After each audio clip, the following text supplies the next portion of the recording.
everyone, I am Rina Jane Galadlas, your reporter in history this day. So my topic or our topic is all about the declaration of martial law in 1972.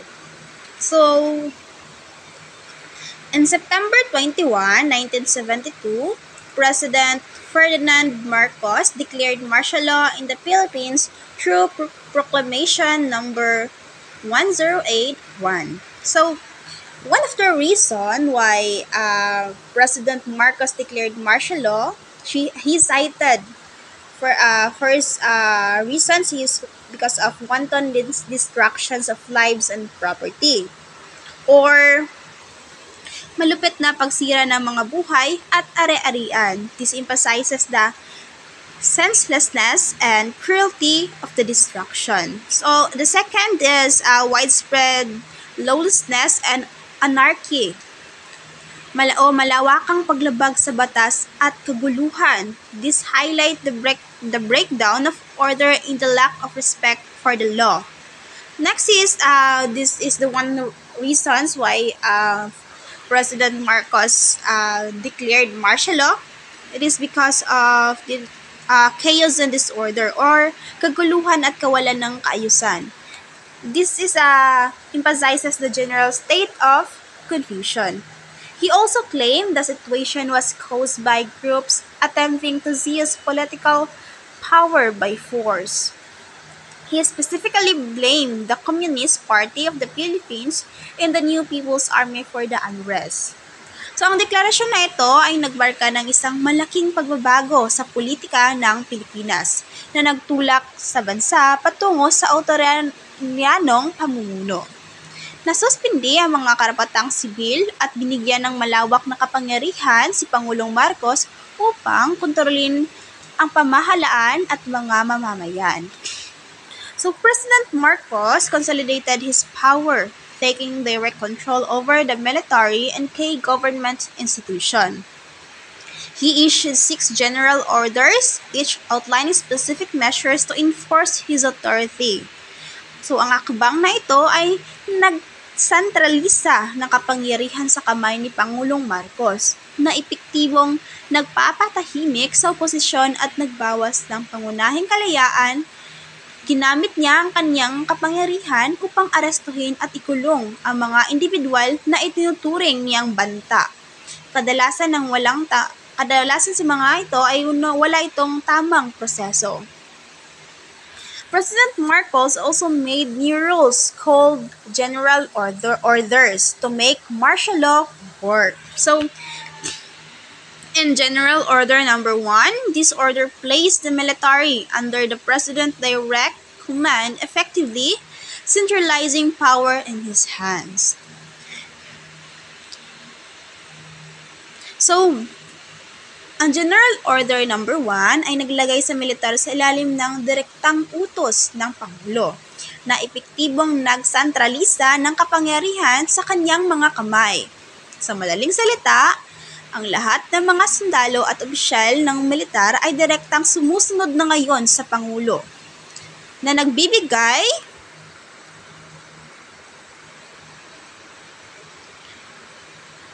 sa kanya ng ganap na kontrol sa puwersa militar ng bansa.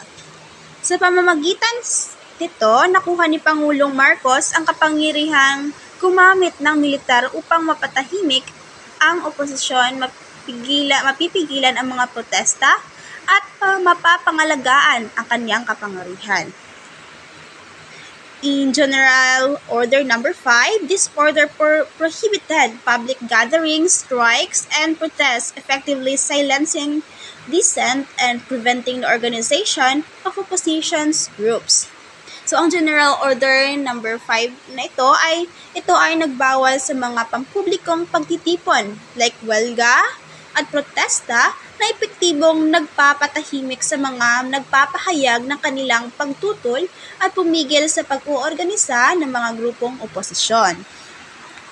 Sa pamamagitan ng kautosang ito, pinigilan ni Pangulong Marcos ang mga mamamayan na magtipon, magprotesta at ipahayag ang kanilang mga saloobin laban sa kanyang pamumuno. Nais niyang kontrolin ang daloy ng impormasyon at pigilan ang pagkalat ng anumang kritika o pagtutol sa kanyang mga patakaran. Sa ganitong paraan, nagkaroon siya ng mas malaking kapangyarihan at nagkaroon ng mas madaling pagkakataon na mapanatili ang kanyang kapangyarihan. Ang mga kautosang ito ay naglalayong kontrolin ang populasyon at supuin ang anumang potensyal na paglaban sa rehimen ni Marcos. Hanggang sa gumawa si President Marcos ng panibagong konstitusyon o tinatawag itong bagong lipunan. So, ang paggawa ng 1973 Constitution ng Pilipinas ay nagsimula pa bago man ang panahon ng batas militar. Noong 1967, nagpasa ang Kongreso ng isang resolusyon na opisyal na magbabago sa umiiral na 1935 Constitution. Pagdating ng 1970, ang mga delegado ng Constitutional ng Convention ay nahalal sa pamamagitan ng Republic Act na No. 6132. At noong Hunyo 1971, sinimula ng mga nahalal na miyembro ng Kombensyon ang kanilang tungkulin sa paggawa ng bagong konstitusyon sa pamumuno ng dating Pangulong Carlos P. Garcia.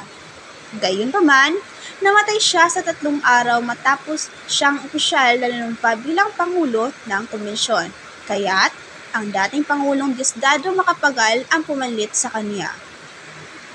Kahit na idineklara ang batas militar noong Setyembre 1972, natapos ng kombensyon ang kanilang huling gawain noong Disyembre 1 ng parehong taon.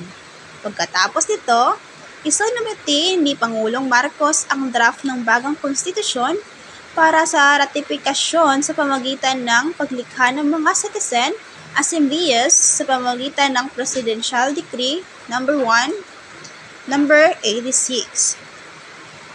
Ang mga asembleya na ito ay natipon sa mga barangay at tumoto sa pamamagitan ng Viva Voice at pabor sa bagong konstitusyon mula sa Enero 10 hanggang 15, 1973. Opisyal na idineklara ng Pangulo ang 1973 Constitution ng Pilipinas na may ganap na bisa at epekto matapos niyang lagdaan ang proklamasyon noong 1102 noong Enero 17, 1973.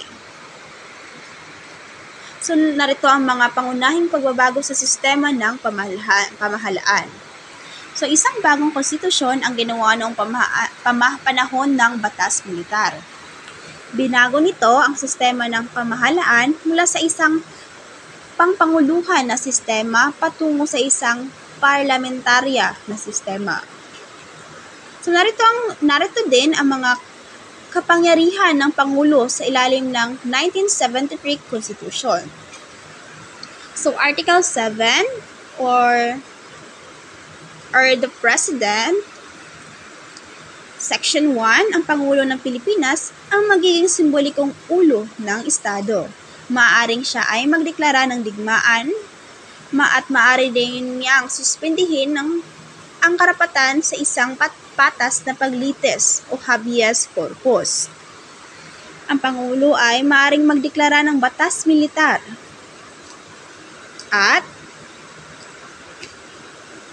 mayroon ding mga kapangyarihan na itinatag ang Pangulo o kilala sa batas na Article 7, the National Assembly.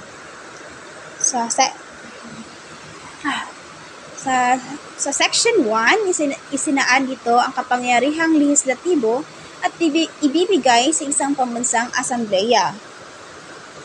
Itinatag din ni Marcos ang batas ng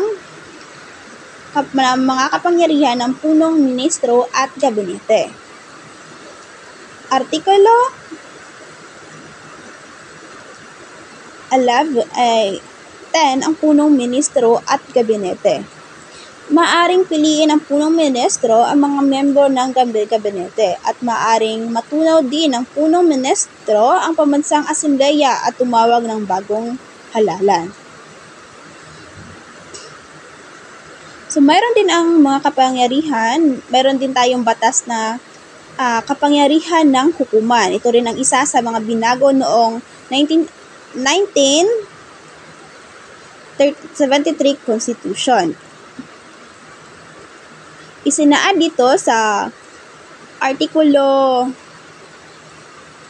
10 Judicial, ang kapangyarihang judisyal ay ibibigay sa isang kataas-taasang hukuman at sa mga mas mababang hukuman na maaring itatag ang batas.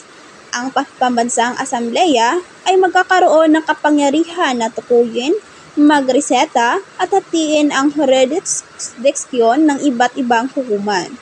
Ngunit, hindi maaaring alisin sa kataas-taasang hukuman ang jurisdiksyon nito sa mga kasong nakalista sa seksyong 5 ito. So, in 1976, President Marcos made more changes to the Constitution through Presidential Decree number 1033, giving himself even more power. So, noong 1976, gumawa ng karagdagang pagbabago si Pangulong Marcos sa Constitution sa pamamagitan ng Presidential Decree number 1033 na nagbibigay sa kanya ng mas malawak na kapangyarihan. He created a new group to make laws called the Batasang Pambansa, which replaced the National Assembly. He also expanded the president's powers, including the ability to declare a state of war and suspend habeas corpus.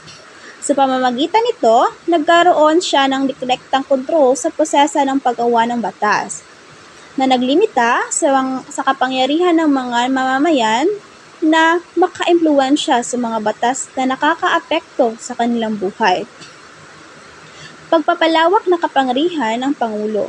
Pinalawak din niya ang mga kapangyarihan ng Pangulo, kabilang ang kakayahang magdeklara ng digmaan at suspendihin ang habeas corpus.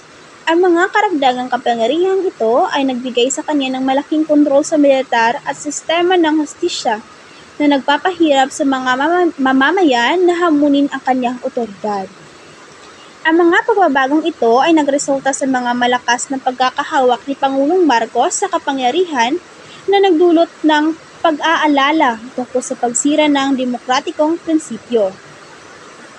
Napatatag ang kanyang kontrol sa pamahalaan na nagpapahirap sa mga mamamayan na hamunin ang kanyang otoridad. Ito din ang dahilan ng paghigpit ng demokrasya. Sa madaling salita, ang mga pagbabagong ito ay nagpapakita ng pagnanais ni Pangulong Marcos na palakasin ang kanyang kapangyarihan at kontrolin ang lahat ang aspekto ng pamahalaan na nagdulot ng pag-aalala tungkol sa pagsira ng demokrasya sa Pilipinas. The end of martial law dated in 1981. So martial law is officially ended in 1981, but President Marcos stayed in power. He returned to the old government system with the president in charge. While martial law officially ended, the Marcos regime continued to hold significant power and control over the nation. He used the same tactics of repressions and control even without the official declaration of martial law. President Marcos remained in power until 1986, when he was overthrown in a peaceful revolution known as the People Power Revolution. Ito ay isang mahalagang pagbabago sa kasaysayan ng Pilipinas na nagpasimula ng panahon ng mga reformang demokratiko at isang paglipat patungo sa isang mas bukas at malayang lipunan. So martial law had a lasting impact on the Philippines. It led to widespread human rights abuses, political repressions, and economic instability. So, these consequences continued to shape the nation's political landscape and social consciousness. The legacy of martial law continues to be debated and discussed in the Philippines as people grapple with the long-term effects of this period of authoritarian rule. So, I have here a video na ang aki ibabahagi sa inyo. One of victims or one of the primary sources na nakasaksi sa panahon na naganap ang martial law. This is a Bonifacio P. Ilagan's story, a martial law veteran. He shared his history of being arrested and tortured. Bonifacio P. Ilagan's account highlights the brutal realities of political repression and the human cost of martial law.